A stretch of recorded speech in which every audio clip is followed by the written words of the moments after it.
Bom, olha, eu vou parar de atacar os mineiros. Prometo pra Bom você. mesmo. Só durante a aula. Vamos lá. Tema da aula de hoje. Eu resolvi colocar os Cavaleiros de Felden. Vocês vão entender lá no finalzinho por quê. Bom, e nós leremos, ou melhor, daremos uma estudadinha entre as páginas 48 e 57. Bom, título da aula: Os Cavaleiros de Felden. Vocês conhecem O Senhor dos Anéis? Já leram? Sabem mais ou menos o que eu tô falando? Sim. Só por... Beleza. Uma das frases de Sócrates no livro é essa aqui: permanecer e enfrentar o perigo sem cogitar da morte ou de qualquer outra coisa, salvo a ignomínia. O contexto da frase aqui é que quando o homem ele ocupa um cargo, uma posição que lhe agrada, ou seja, que ele gosta, que ele queria já, etc., ele vai ter todo tipo de problema. E é bem desse jeito mesmo. Quando as coisas na nossa vida começam a dar certo por mais de 2 dias, a gente começa a ficar ressabiado. Tem alguma coisa errada aí. Se tá dando certo por mais de 2 dias, aguenta que vai vir bomba. Mas enfim, só que está querendo dizer o que aqui? Em todo lugar que nós estivermos, os problemas surgem. Nós devemos enfrentar tais problemas, esquecendo tudo, esquecendo qualquer coisa. Como assim? A morte, uma desonra, desonra no sentido de xingamento, uma humilhação, a perca de alguma coisa, tudo isso deve ser esquecido, deixado de lado, exceto a ignomínia. O que seria ignomínia? Já ouviram essa palavra antes? Conhecem? Já ouvi, mas nunca pesquisei no dicionário. Ah, então é um dos meus. Eu fiz isso até pouco tempo atrás. Ignomínia significa o quê? Significa desonra. No caso, uma perca de valor, mas no sentido moral mesmo. Então, como assim deixar tudo de lado, exceto a ignomínia? Deixe tudo de lado. Deixe as coisas de lado, exceto a desonra da tua alma, exceto o erro, exceto o pecado. Não dê importância aos riscos. Lógico, se for o que é certo a ser feito, não dê importância aos riscos, exceto ao risco que a tua alma pode correr naquilo. Eu não estou falando o seguinte, tá tendo essa tragédia lá no Rio Grande do Sul. Então eu vou vender a casa inteira, vou pegar o dinheiro, vou levar lá para o Rio Grande do Sul, e depois eu e minha família ficamos vivendo da Providência. Olha, seria uma obra de caridade tremenda. Mas provavelmente, assim, não vai ser legal, né? Se você for pai de família, tem uma família para sustentar, o dever primário é com tua família, tá bem? Quando nós vamos realizar uma ação que possa pôr em risco as coisas, nós sempre temos que pensar da seguinte forma: nós temos algumas coisas que antes de nós corrermos algum risco, nós temos que pôr essas coisas na balança. Primeira coisa que deve ser posta, a minha religião. O que eu vou fazer vai fazer com que eu deixe de ser católico? Primeira coisa. E vai deixar, então eu vou fazer, acabou aqui. Ah, não, não vai fazer você deixar de ser católico. Beleza, então.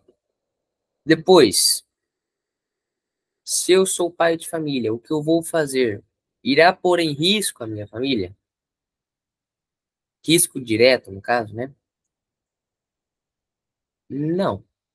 Beleza, eu vou e faço. Vai pôr em risco, então eu não faço. O que eu vou fazer irá pôr em risco a salvação da minha alma? São essas coisas que nós temos que pôr na balança. Por exemplo,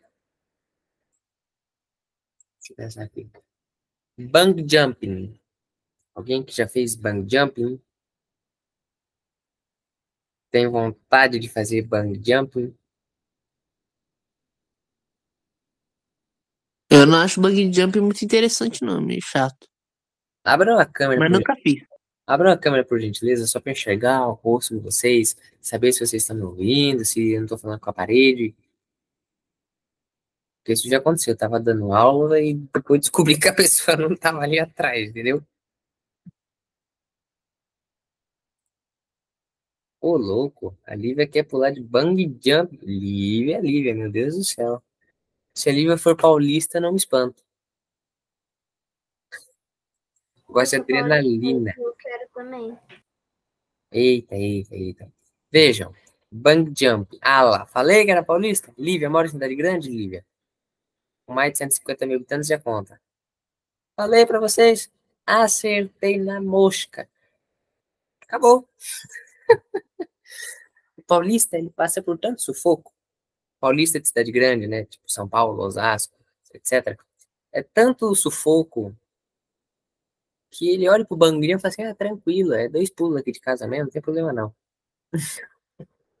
Mas enfim, voltando. A que ponto pular de bungee jumping seria certo ou errado? Ah, eu sou solteiro, não tenho uma família para sustentar. Beleza, você só tá pondo ali a tua vida em risco, meu amigo. Veja só se vai dar certo e que Deus te abençoe.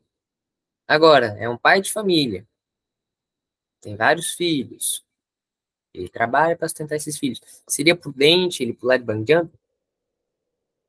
Isaac, eu quero abrir um negócio aqui, quero saber um negócio. Mas você acha que, no primeiro caso, se a pessoa pulasse do bungee jump, se caracteriza, assim, se caracteriza um pecado mortal, porque né, a pessoa está colocando a própria vida em risco, mas a chance é baixa de acontecer alguma coisa. Eu não faço a menor ideia. Eu Cara, só, como você penso, acha que eu só, esclareceria isso? eu só O penso padre no Paulo seguinte, Ricardo deve ter falado disso, né, alguma vez. É eu possível. só penso no seguinte, é um risco muito alto, então não vou correr. Aham, tá certo, cara. Por Então, exemplo, montanha-russa. Tem o risco de você morrer? Tem, mas o risco é menor que o do bungee jump. sim, Você sim. está Bem dentro de... menor, né? Muito menor. O risco de paraquedas. Tem risco de você morrer? Tem, mas é bem menor que o do bungee jump. Qual que é a chance do paraquedas enrolar? É baixa. E outra coisa, É, você tem um helicóptero junto contigo. O helicóptero baixou, te pegou, acabou. instrutores, né, e tal. Aham. Exatamente. Não sei, andar de Fórmula 1. Lógico que você não vai pilotar a Fórmula 1. Outra pessoa vai pilotar para você. Aham. Eu pilotava. Olha, eu acho que a Força G ia colocar você para dormir antes de se fazer a Nossa segunda senhora. curva. Depende também, se ela fosse piloto, Não, se ela for piloto, tudo bem. Mas se for uma pessoa leiga como nós, aí é triste. lascou. Aí é triste, né? Não, cara, mas tá certo, cara. Não, mas tipo, deve ter um padre Paulo Ricardo assim da vida falando de um negócio desses assim, né? Ele já falou de algumas coisas parecidas, mas realmente eu acho que tem perigo de ser assim, né? Dependendo, porque tem um índice assim até um pouquinho inseguro, né, de risco Mas de morte. enfim, voltando aqui. Basicamente é isso que o Sócrates está falando. Meu filho, primeiro você põe na balança as coisas que você tem a perder. Se for lícito, vai com tudo. Por exemplo, nós vemos muitos políticos de direita, jovens fazendo isso. Tipo o Nicolas Ferreira, o Lucas Pavanato. Eles são jovens, têm pouquíssima coisa a perder, então eles vão com tudo mesmo. Agora, imaginem uma pessoa com vários filhos, família. É uma situação mais complicada. Um padre. Por que é que padre tem uma vantagem enorme? Porque o padre, se ele for perseguido, só ele paga o pato. Se um padre for politicamente incorreto, for um discursor de ódio, se ele ficar pregando discursos homofóbicos, machistas, racistas, taxistas, paulistas, opressores, Se acontecer alguma coisa, vai acontecer só com ele. Então, o sacerdote ele tem essa imensa vantagem de que tudo que ele for fazer só vai voltar para ele. Não vai ter consequência para outros. Tá bem? E avançando mais um pouquinho nessa linha de raciocínio, Sócrates ele chega num ponto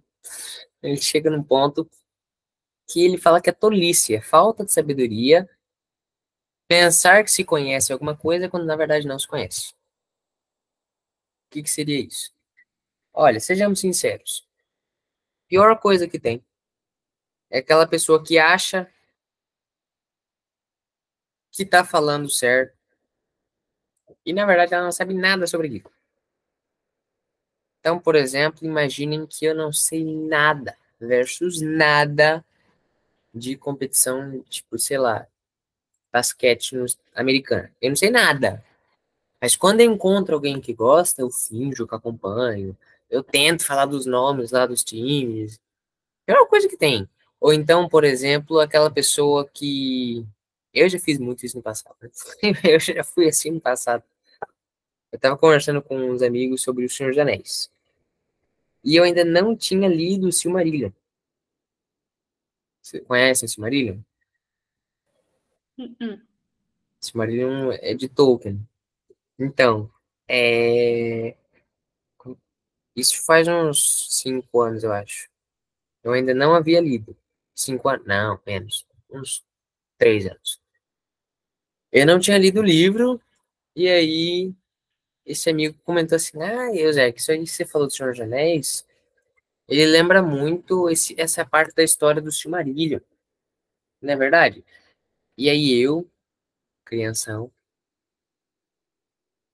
falei assim, verdade, cara, não tinha lembrado desse ponto, não, é verdade, nossa, claro, né? Aí depois eu falei assim, o que eu fiz? Eu nem li o livro, fiquei falando, mas tá bom. Essa é a fórmula da ignorância. Falar de alguma coisa como se conhecesse, quando na verdade não se conhece.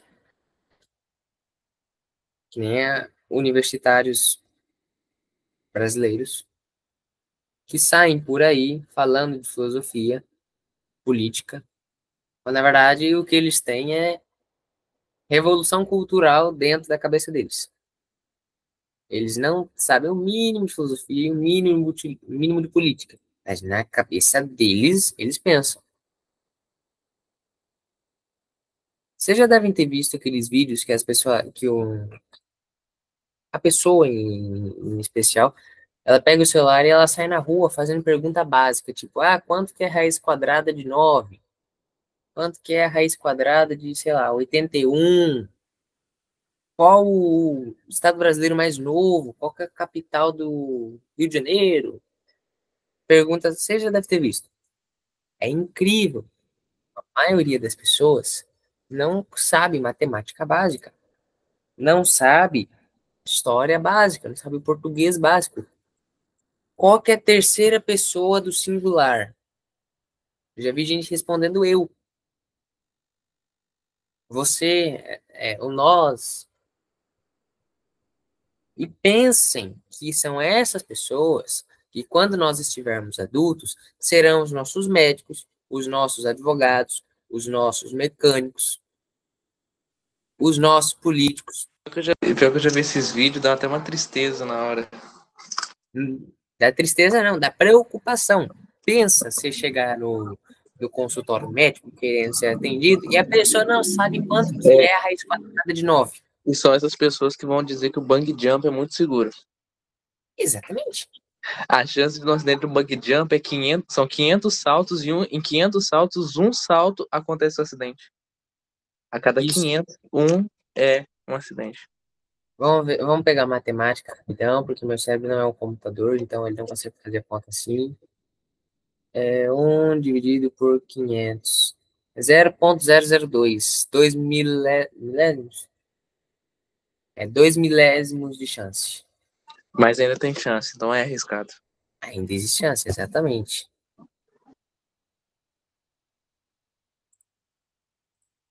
E por que Idiocracia. Nunca vi esse filme, não, mas obrigado pela recomendação.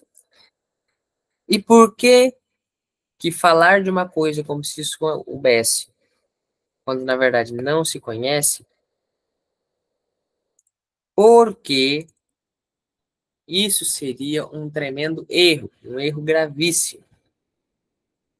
Quais seriam as razões que levam a isso?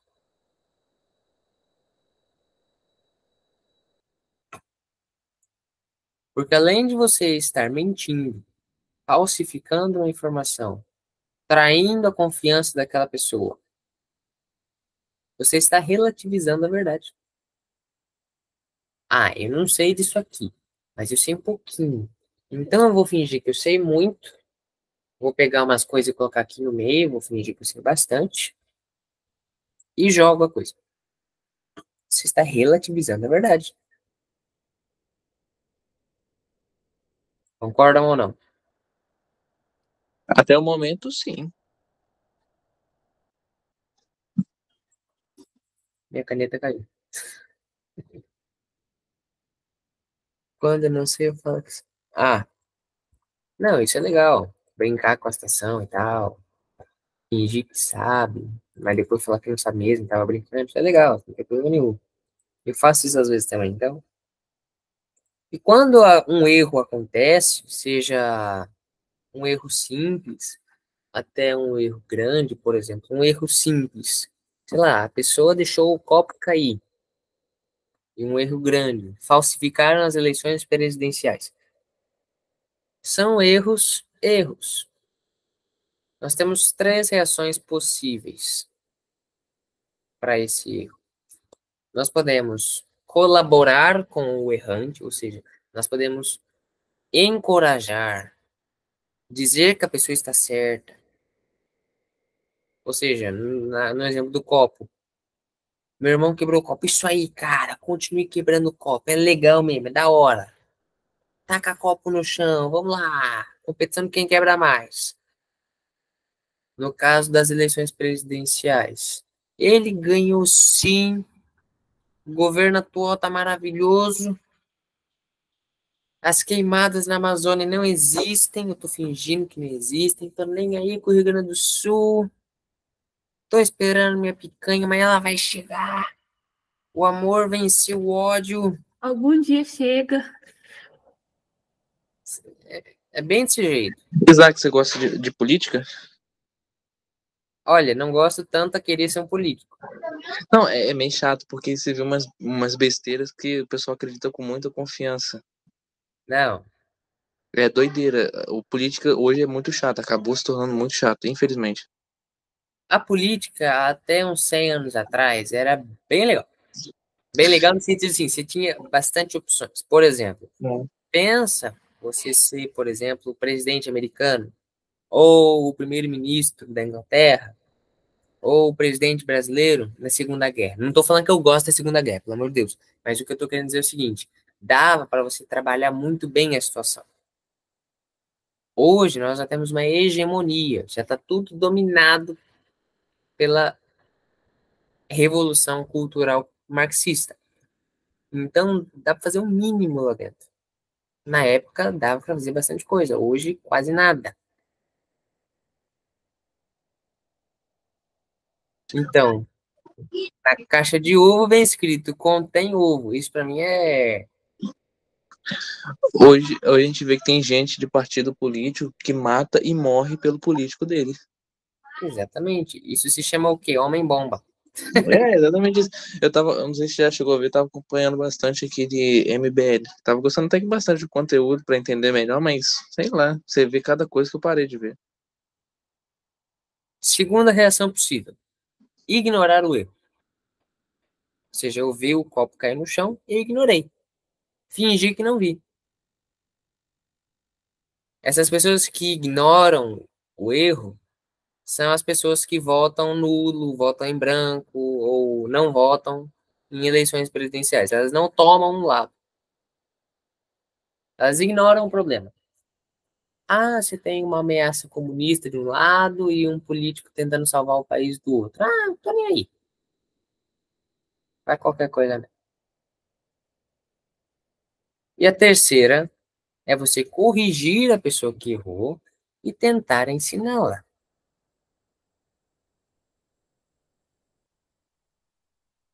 Quais são as consequências dessas 3 opções?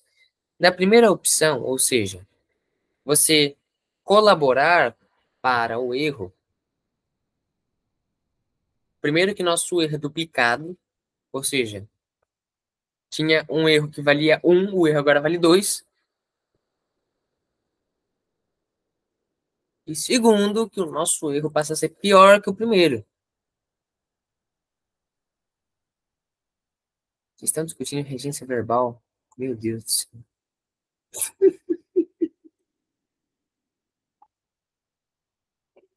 Eu vi que era de acordo com uma pergunta. Que pergunta, meu Deus do céu?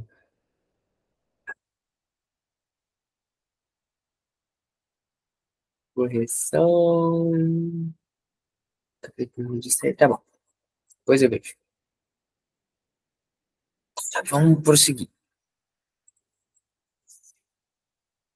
Depois, se nós ignoramos esse erro, nós relativizamos a verdade. O que é relativizar a verdade? O que é relativismo? Quem se dispõe a me explicar?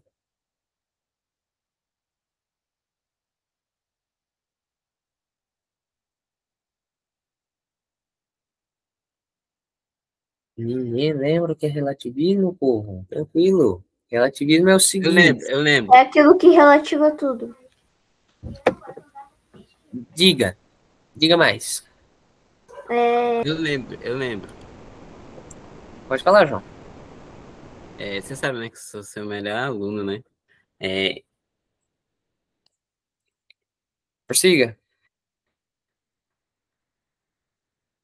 O João, gente, ele tá querendo deixar a gente curioso. É só por isso. É só por Não, isso. eu tô buscando aqui um jeito de falar. Ele tá tentando deixar a gente Eu curioso. posso dizer ou não? Deixa eu. Tá. O Vamos relativismo lá. é Quem uma, leva o João? é uma família de visões filosóficas que negam reivindicações de objetividade dentro de um domínio específico e afirma que as avaliações nesse domínio são relativas à perspectiva de um observador ou ao contexto em que são avaliadas. Maravilha. De qual site o senhor pegou a definição? Wikipédia. Eu acho que ele pesquisou. Wikipédia. Parabéns, falou bonito, mas não Não, entendi nada. eu sabia, só que eu não sei como expressar. Eu só não sei como expressar. Eu não sei como expressar, mas eu sei. O João agora, ele encarnou tão bem um político que fala, sem entender nada. Ele faz a mesma coisa na aula. Ó, o que é relativismo? É uma relativização das coisas. Tudo depende do ponto de vista. Então, por exemplo, situação econômica brasileira está horrível. Mas, em comparação a 10 mil anos atrás, ela está ótima. Então, tá boa. A situação brasileira, no sentido econômico, está horrível. Mas, para os ricos, ela tá boa, porque não mudou nada. Então, tá boa. Esse relativismo é horrível. É algo horroroso. Por quê? Imagine o seguinte, roubar é errado? Ah, depende se a pessoa tá roubando porque ela precisa viver, porque ela tá sem dinheiro, lá, lá, lá, lá, lá, lá. Meu filho, roubar é errado. Não independe do motivo. Roubar é errado. O único caso que roubar é lícito é roubar o ladrão, né? O ladrão roubou, aí você pega de novo e devolve. Para quem não sabe, ou melhor, para quem não tem essa ideia, quando vocês ouvirem que Robin Hood era um comunista que tirava dos ricos e dava para os pobres, nada disso. O Robin Hood surgiu o quê? Você tinha um rei tirano, usurpador, que cobrava impostos excessivos dos pobres, mas não dos ricos. E dividia o dinheiro com os ricos para que eles o mantessem no poder.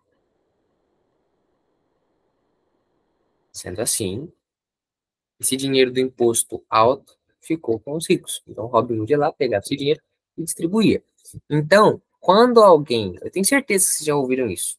Sim ou não? Eu tenho certeza absoluta que vocês já ouviram alguém falando que Robin Hood é um proto-comunista que tirava dos ricos e dava para os pobres. Certeza que vocês já ouviram. Certeza. Robin Hood é você? E na terceira opinião, se nós corrigimos a pessoa que está errada, se nós tentamos fazer a coisa certa, nós acabamos perdendo amizades. Essa imagem aí, eu acho que vocês já devem ter visto em algum lugar. Ela é maravilhosa para ensinar o que é relativismo. Por quê? Temos um número escrito no chão. Um dos homenzinhos está enxergando o número 6 e o outro está enxergando o número 9. Ou seja, se fosse assim, a verdade ela está com todo mundo, só depende do ponto de vista. Nada disso, meu filho. A pessoa que desenhou esse número no chão, ela tinha uma verdade de que aquilo era um 6 ou aquilo era um 9. Tá me entendendo? Ah, um machado de rachar lenha pode se tornar uma arma. Então, ele é um machado e uma arma. Não. A verdade é que é um machado. Se utilizam ele com outros fins, é outra coisa. Concorda comigo? O que esse número simboliza? Uma verdade. Uma verdade que não foi imposta, ela foi posta. Não imposta, ela foi colocada ali como uma verdade. Aquilo é uma verdade, é um número. Ou é um 6, ou é um 9. Querem saber qual é a verdade? Procurem quem fez o 6 ou 9. Ah, não dá para saber se é homem, se é mulher, se é cachorro, se é uma mesa, se é um carro.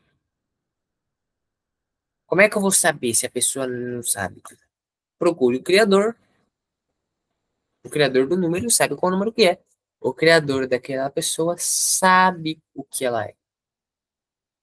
Então, por isso que homossexualismo e igreja católica não combinam. Porque a igreja católica ensina uma coisa, o homossexualismo vai e fala outra. Não tem como. Não cabe na mesma frase. Só se for a igreja tirando o homossexualismo das avessas, explicando por que tá errado. Aí cabe. É, Mas, de fato, não. São dois indivíduos que brigam. Se você colocar eles lado a lado na fila do banco, ou numa refeição, eles brigam. Não tem como. Eles são muito diferentes entre si. eu não sei se você vai saber aqueles brinquedinhos de encaixar o triângulo no triângulo, o círculo no círculo. Isso. Seria tipo isso, a pessoa tá batendo ali o triângulo no círculo e não tá entrando, e não tá entrando, e não tá entrando, e não vai entrar. Não vai entrar. O Sócrates, ele prossegue falando que o que ele está fazendo, de propagar a verdade e tal, nada mais é que uma obediência a Deus. E que ele vai continuar obedecendo mesmo que isso custe a vida dele. Isso me lembrou na mesma hora 3 frases de 3 santos. Primeira frase de São Pedro: antes convém obedecer a Deus do que aos homens. Depois, frase de São Paulo apóstolo: tudo posso, mas nem tudo me convém. E por fim, a frase de Santo Agostinho: ama e faz o que quiseres, Qual é a relação entre essas três frases?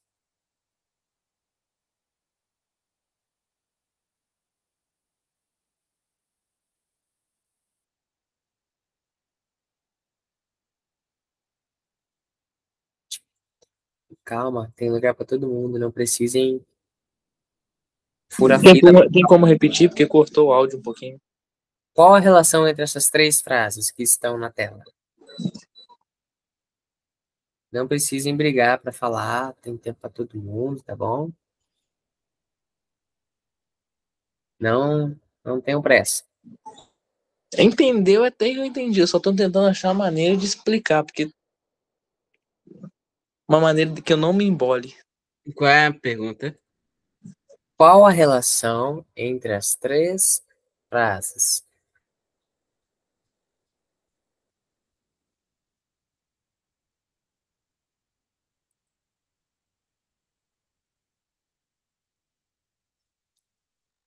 Basicamente, vamos lá.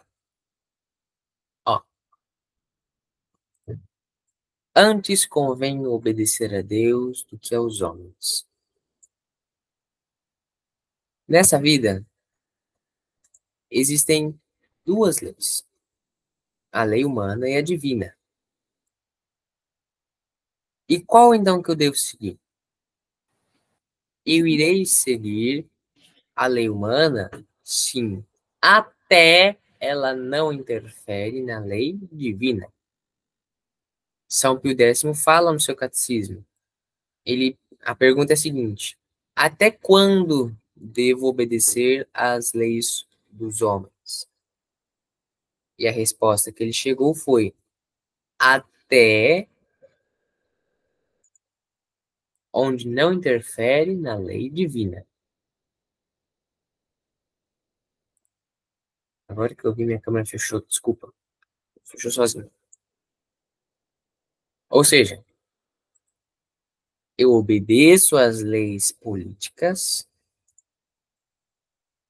até onde elas não interfiram nas leis do meu Deus. Beleza. Vamos ver essa base para prosseguirmos.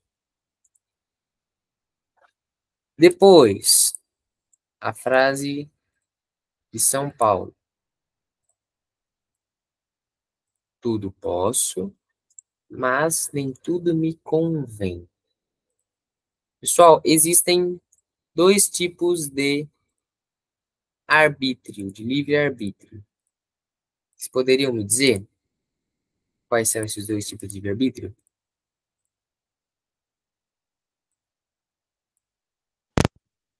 Você pode e o que você deve. Quase, não chega a ser o que deve, mas foi quase. Foi um chute na trave.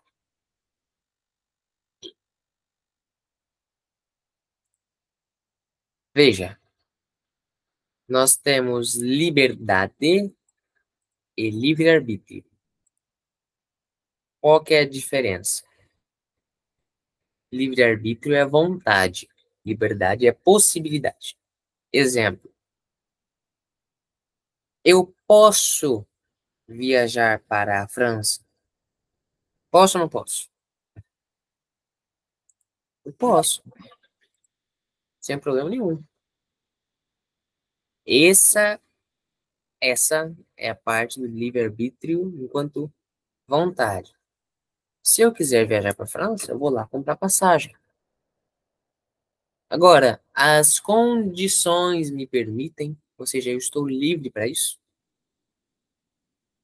No momento eu posso viajar? Não, por quê? Eu não sei falar francês, eu não tenho dinheiro, tenho trabalho para fazer, tenho estudo para fazer. Entenderam a diferença entre liberdade e livre-arbítrio?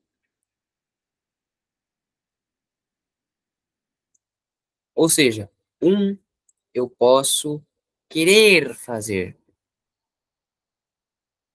Querer como? Ter a vontade de fazer aquilo.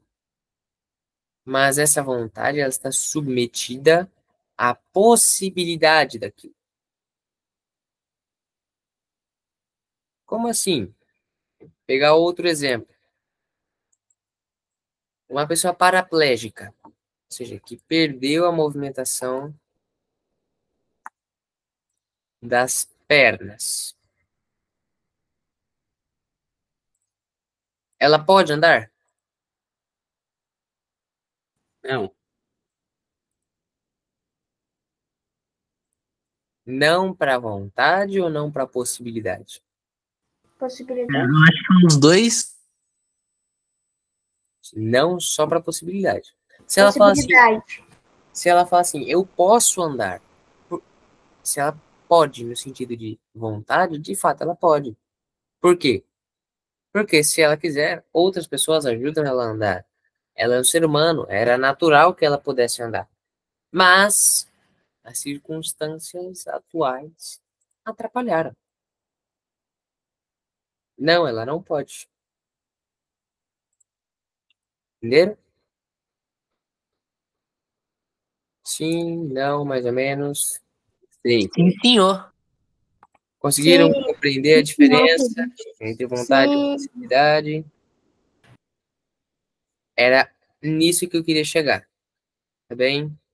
Que a vontade e a possibilidade. Tudo posso, mas nem tudo me convém. Eu posso no sentido de querer tudo, mas eu não posso no sentido de ter as circunstâncias a favor de tudo, tá bem? E a terceira frase é: ama e faz o que quiseres. O que essa frase ela pode nos dizer? Ama e faz o que quiseres. Como assim?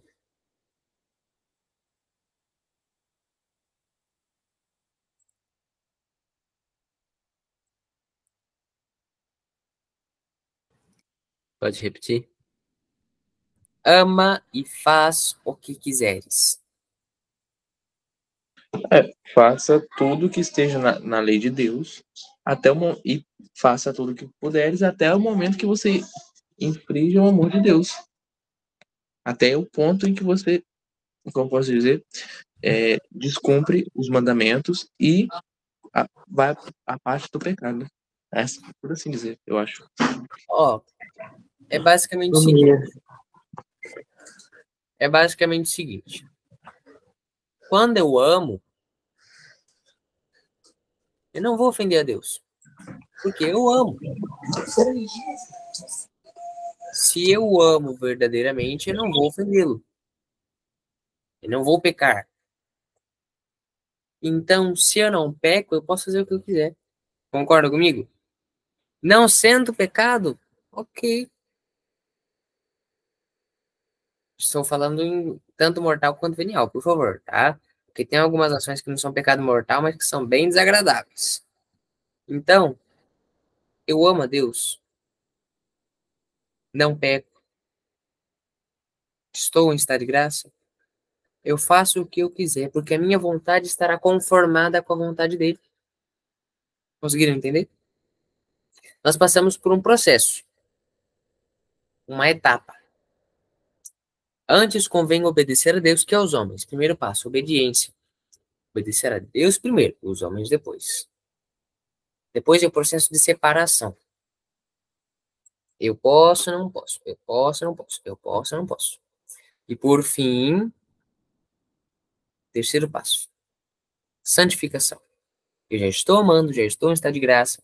Eu já faço a vontade de Deus, não posso fazer qualquer coisa porque vai ser a vontade dele. Conseguiram entender?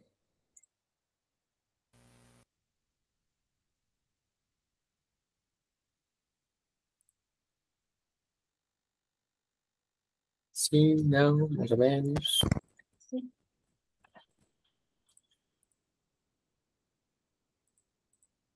Sim. Obrigado! Parece que o joinha não vale. Oi? Parece que o joinha não dá conta. Não, ele não dá conta. Eu quero ouvir vozes, não computadores. Computador não fala. É muito Se ruim. quiser sim, mano.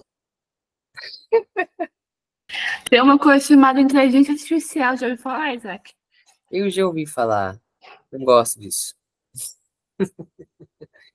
Eu não sou muito fã da IA, não. Não gosto muito, não. Não sei até que ponto ela tá me observando.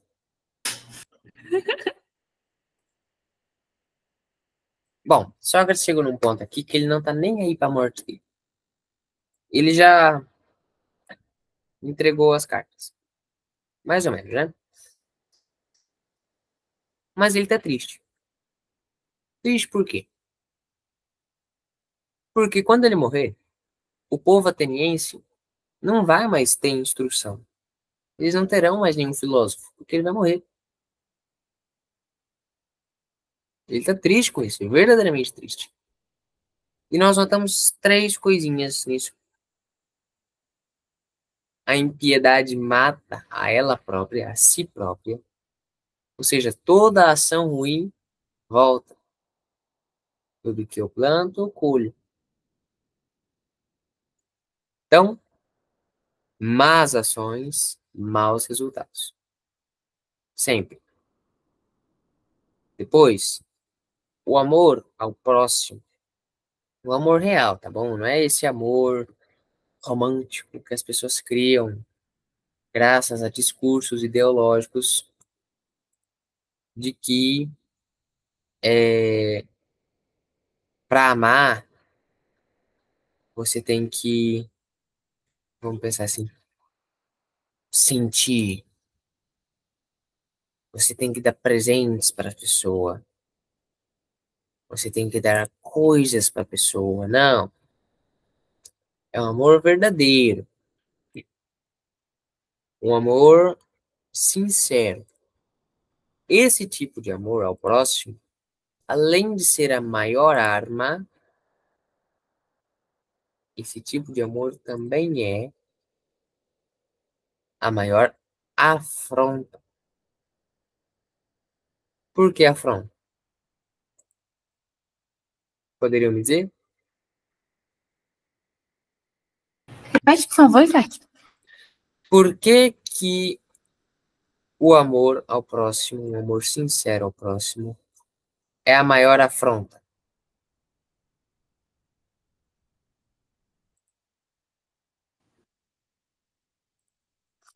Talvez porque você. Como que é a pergunta mesmo que você disse? Por que o amor ao próximo é a maior afronta? Afronta, Isaac? Afronta.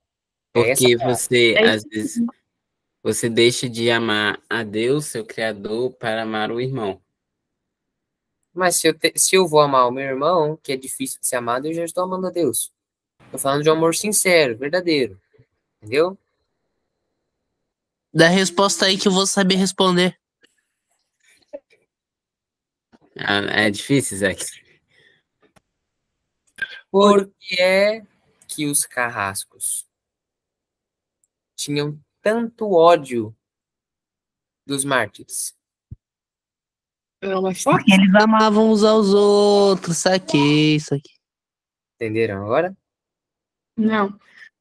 Quando você ama o próximo com um amor sincero, verdadeiro, um amor de Deus, um amor divino, algo que apenas os santos podem ter, ou pelo menos as pessoas que tentam ser santas, né? Caso essa pessoa ela não goste de você ou ela odeie o catolicismo ou algo assim, ela vai ficar extremamente furiosa com isso. Por isso que é uma afronta. Sócrates aqui, ele demonstrou que ele amava o povo ateniense. Amava até seus inimigos. Não só o povo, mas seus inimigos também.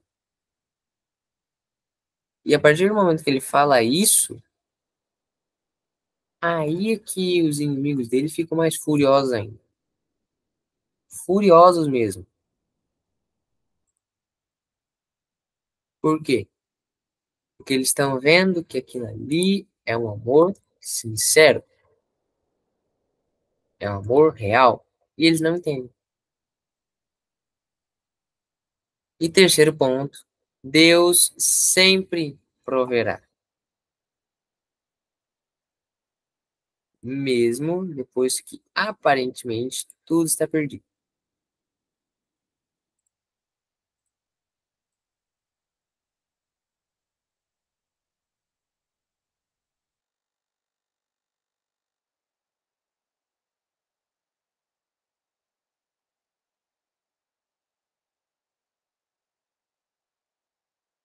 Voltei, a internet travou por um segundinho. Mesmo aparentemente tudo estando perdido, Deus sempre, sempre, sempre proverá. Já explico por que eu peguei uma foto de São João Paulo II. Você Por podia quê? pegar a da Maria Cecília, né? Ah, é verdade. Eu esqueci dessa foto da Maria Cecília. Poxa. Bom, mas voltando aqui. Por quê? Porque depois que Sócrates morreu, ele achava que não teriam mais filósofos, como ele falou. Mas foi justamente o contrário. Platão, que era o seu melhor aluno, superou ele. O discípulo superou o mestre. Depois veio Aristóteles, e aquilo foi subindo, filósofos uns melhores que os outros, até que chegamos em São Tomás de Aquino, por exemplo. Então, para Sócrates, naquele momento, quando ele morresse, seria o fim da filosofia em Atenas. Mas, mesmo após a morte, Deus surpreende. Por que que eu peguei a foto de São João Paulo II? Vocês já assistiram o filme de São João Paulo II, ou conhecem a história de São João Paulo II? Sim. Não, eu não vi, não. A Não história muito dele bem. é linda. Ele morava em Varsóvia, tinha uma melhor amiga que já se conheciam há muitos anos, tipo, era quase certeza que eles iriam se casar. E o melhor amigo dos dois, era um trio de amigos, ele, a amiga e um terceiro. Esse terceiro era padre. Eles estão ali no meio da Segunda Guerra. E São João Paulo II, ali com seus 20 e pouquinhos anos, 23, 24 anos, ele ficou muito admirado com a atuação dos padres em meio à perseguição nazista e tudo mais. E ele entra no seminário. Se torna padre, perseguido, sofre, sofre, sofre, sofre, sofre, a vida inteira sofrendo. Porém, o padre que mais sofreu pelos comunistas, pelo menos ali na região dele, tanto teve dor de cabeça, tanto problema teve, tanta perseguição teve, foi o Papa que mais combateu os comunistas. De novo, a divina providência, ela ajeita tudo. E vale ressaltar que agora que eu tenho para mim, opinião minha, não é nada canônico, só opinião minha.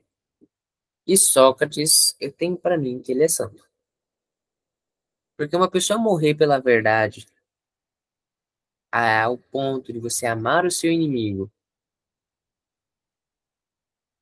amar tanto que você quer o seu bem, mesmo morrendo por culpa dele, perdoando esse inimigo, amando esse inimigo, só tem uma classe de pessoas que morrem desse jeito. São os mártires. Não tem outro tipo de pessoa que morre perdoando o inimigo, amando o inimigo, dando conselhos para o inimigo. Não tem. Você pega os comunistas, eles morrem amaldiçoando, gritando. Os nazistas, eles se suicidam. Verdade.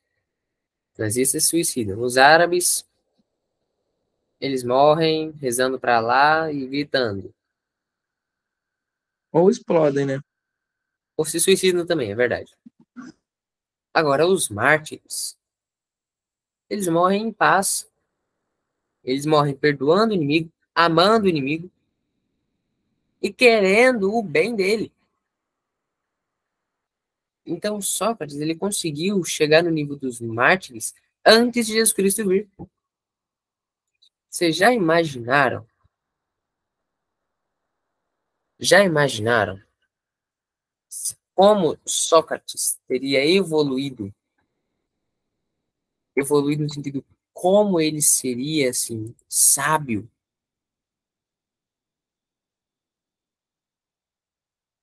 Se ele tivesse vindo depois de Jesus Cristo? Para pra pensar nisso. Porque se antes de Jesus Cristo ele fez tudo que fez, imagine depois.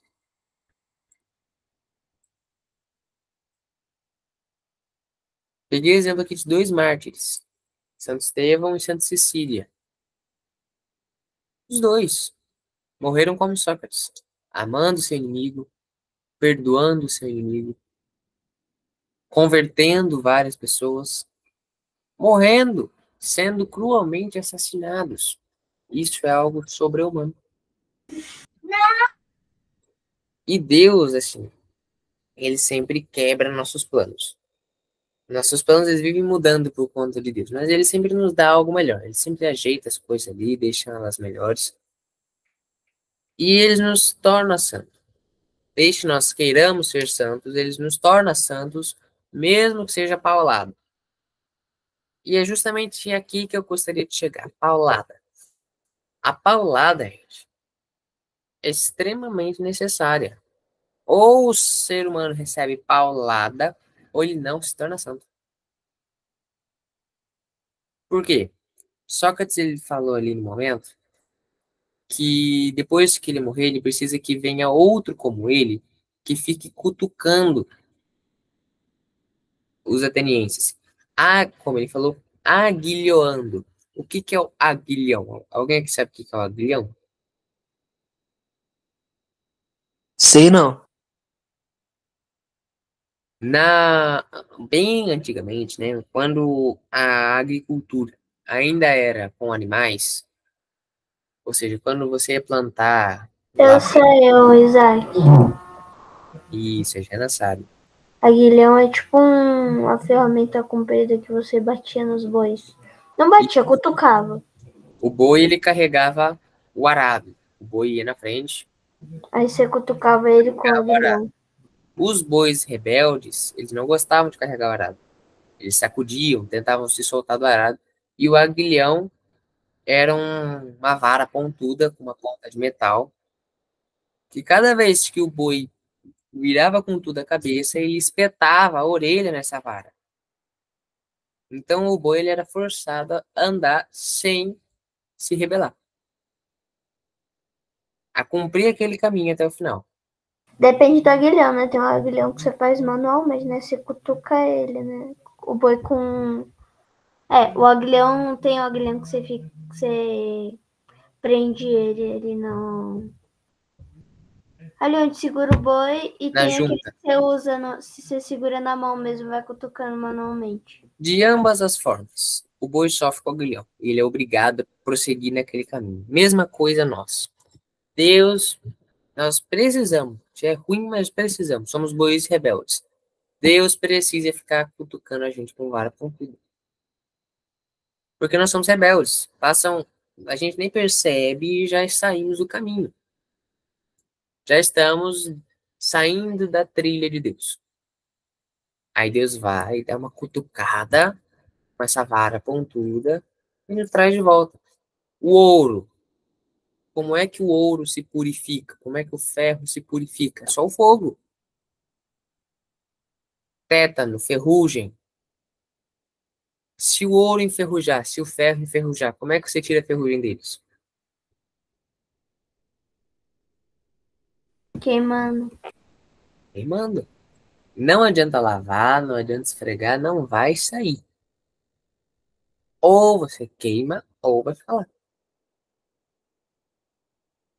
Os santos, eles dizem que essa semelhança da purificação por meio da dor, das provações, é como um diamante bruto. Nossa alma é um diamante bruto, ele precisa ser lapidado. Ele precisa ser quebrado para que Deus construa esse diamante. E o Sócrates, ele percebeu uma coisinha, gente. Ele percebeu que o príncipe deste mundo é o diabo, como São João fala numa das cartas dele. Quando nós percebemos, acho que eu não lembro se foi o Arthur ou se foi o Rafael que falou que na política atualmente não dá gosto de trabalhar. Quando nós percebemos isso, ou seja, que esse mundo está perdido e aparentemente não tem volta, há 3 alternativas. Nós podemos jogar as cartas para o alto, ou seja, nós podemos se danar, tipo, tô nem aí mais então. Acabou, não... já que é assim, eu não vou fazer nada. Vou ignorar. Nós podemos nos desesperar e entregar o jogo. Então, já que aquele ditado, né? Se não pode vencê-los, une-te a eles. Esse ditado é horrível. Eu não posso vencer os comunistas, então vou me unir a eles. Não, caramba, você tem que morrer vencendo o mal. E não já que você vai ser derrotado, você se junta a eles. Não, pelo amor de Deus, não. E essa é uma alternativa que muita gente faz. Já que não vai dar mesmo, então eu vou pro lado deles que aí eu sofro menos. E o terceiro passo, a terceira alternativa é um blefe. Nós blefamos com Satanás. É um blefe com o demônio. O que é um blefe? Enganar. Alguém aqui joga cartas? Poker, truco. Mais ou menos, mais ou menos. O que é o Eu blefe? não sei. É basicamente você meio que mentir, você agir como se você tivesse em outra situação, sendo que você tá em uma completamente diferente, sei lá. Você tá com uma boa mão, sei lá, você tá jogando bem, mas o seu inimigo tem que achar que você tá indo mal. Você vai agir como se você tivesse indo mal. Uma armadilha de leve. O blefe. Baralho, você tá... Enganação. Isso. Pode falar, Ellen. O João é mineiro também, agora você briga com ele. Não, é que black no baralho você é quase isso. Tipo, você falar que tem uma coisa e na verdade você fala que você tem uma coisa, mas tem totalmente oposto, entendeu? Tanto tentando enganar, tanto você tentando fazer dar certo o seu jogo. Ou seja, você constrói uma história na cabeça do teu adversário. Você modela o pensamento do teu adversário de acordo com o que você quer. O que é um blefe com o demônio? É assim, olha, ou você para, ou, por exemplo, na tentação, ou você para de me tentar agora, encardido, ou eu vou começar a rezar o terço. Ou você para agora, ou eu vou para Santa Missa. Não é nesse sentido, pessoal, por favor, não fiquem brincando que a coisa é séria. Mas basicamente é o seguinte, o que é um blefe com o demônio? Ele quer jogar sério? Então beleza, vou jogar sério também. Desafio assim. Vamos ver, vou mostrar para ele quem é mais forte. Não sou eu mais forte, não, é Jesus Cristo. Ele já sabe, mas não custa mostrar de novo. Esse é o sentido do blefe aqui, tá bom? Pelo amor de Deus, não joguem cartas com o demônio, ele sempre ganha. Isaac, eu só jogo blefando. Só o quê? Eu só jogo baralho blefando. Na maioria das vezes eu ganho.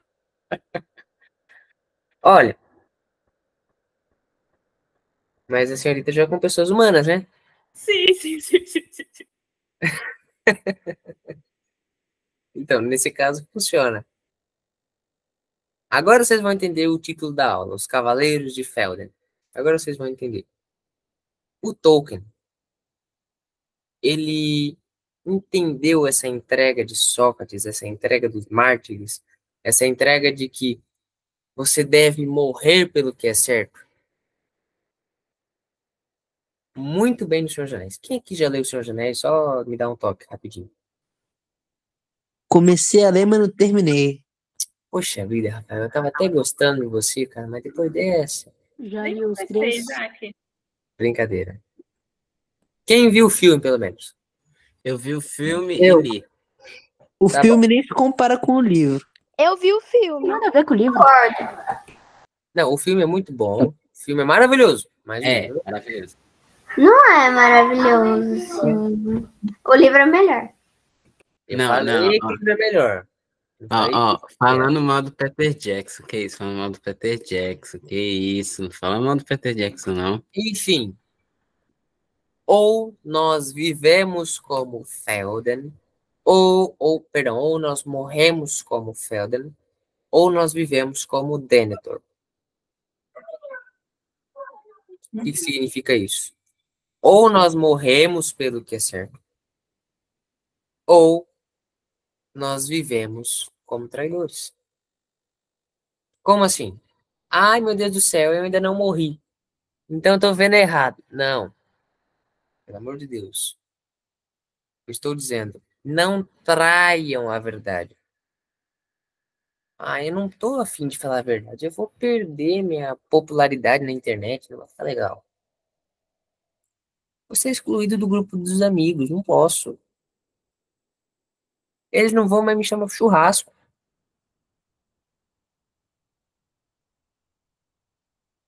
Sábado é a tarde do videogame com a piazada. Não posso.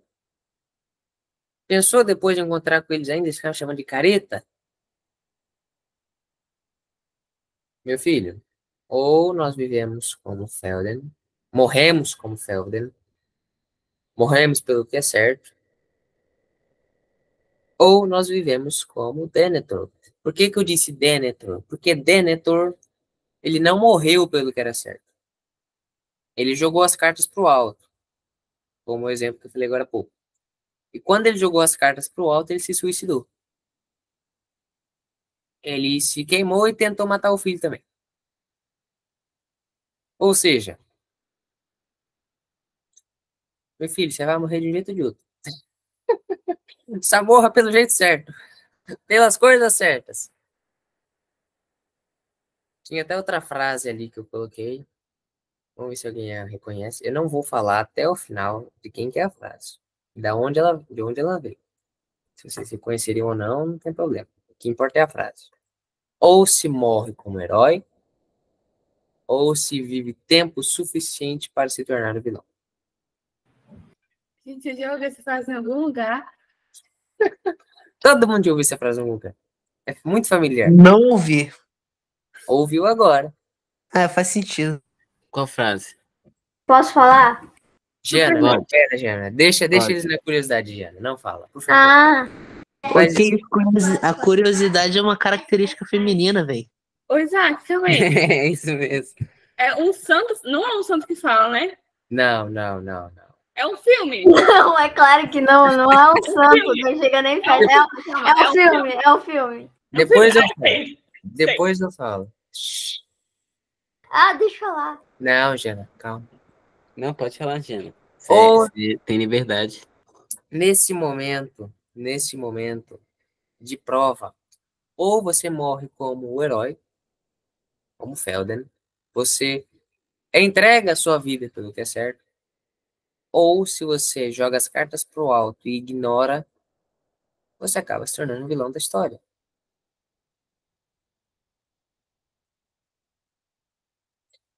E nós não podemos pensar assim, mas isso é só pro pessoal lá de fora. Eu sou católico, isso não acontece comigo, não. Tá repreendido. Meu filho, tem muito católico no inferno. Tem muito mal católico no inferno. Ou seja, não é esse tipo de pensamento. Não é comigo, nunca pode acontecer. São Francisco de Assis dizia que, se não fosse pela graça de Deus, ele seria o pior dos bandidos. Então, se for São Francisco de Assis que ensinou, quem sou eu para ensinar o contrário? Concorda comigo?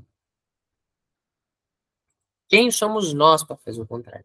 Então, o que nós devemos fazer? Nós chegamos no seguinte momento. Nós já obedecemos a Deus, nós seguimos os 10 mandamentos, nós o amamos, nós amamos nossa família, nós amamos tudo. Beleza. Nós não pecamos e nós percebemos que o mundo está uma porcaria. Nós nos esperamos? Entregamos as cartas? Não.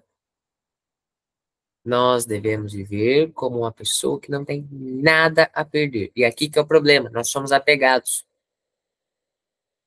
Eu sou apegado demais pro churrasco com os amigos, pro futebol, com minha casa, minha vida social.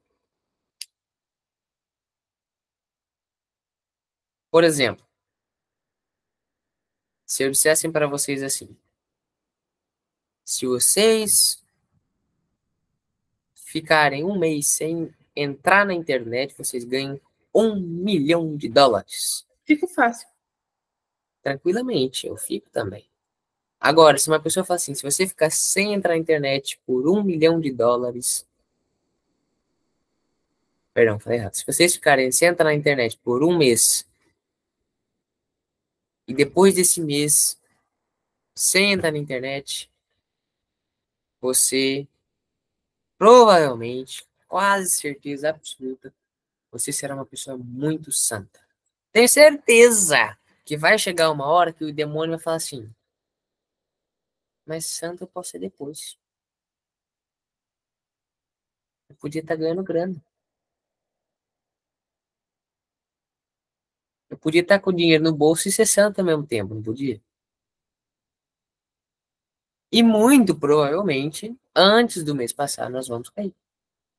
Por quê? Porque nós somos mais apegados a esse mundo do que ao outro. Nós, nesse mundo, nós devemos ser como um mendigo. Não ser apegados a nada.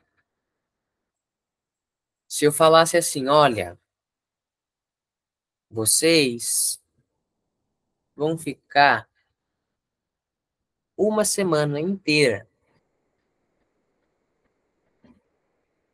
comendo uma refeição por dia. Mas depois dessa semana, vocês vão ganhar de presente uma casa na praia. Tranquilo.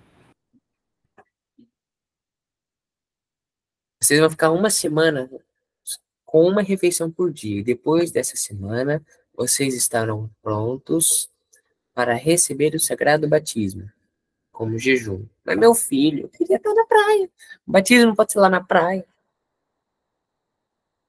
Nós somos apegados demais. E eu tenho certeza que vocês concordam comigo. Eu sou apegado demais, como eu falei, no churrasco, no videogame, no futebol, no pão de queijo. É apego.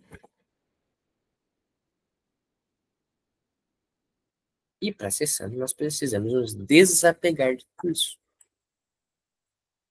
Bom, pessoal, nós terminamos por aqui. Bem, esse aqui foi o nosso último slide da noite.